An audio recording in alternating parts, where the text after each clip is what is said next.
小伙伴们可以点击订阅关注我们，喜欢的话记得点击收藏或者点赞哦。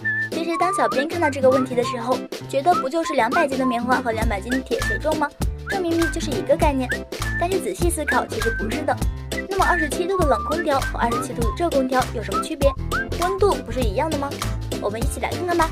首先我们要了解空调，空调的温度设置是目标温度，而不是吹出来的风的温度。27度制冷时，空调会吹出低于27度的风，直到温控检测出小于等于27度的温度就会停止工作。与此相反，27度制热时，空调会吹出高于27度的风，直到温控检测出大于等于27度的温度，停止工作。实际的温控逻辑要比这个复杂，不然会出现反复启动停机、环境忽冷忽热的问题。但是小编只是因为储存问题，只能这么浅显的讲给大家听，因为这深入进去还要讲讲空调的制造原理了。简单说一下，制冷工况下，空调的内机和外机是蒸发器和冷凝器，而制热工况下，空调的内机、外机相互调一下作用。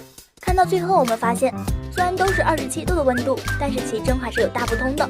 小伙伴们也不要忽视哦，毕竟它们是不一样的。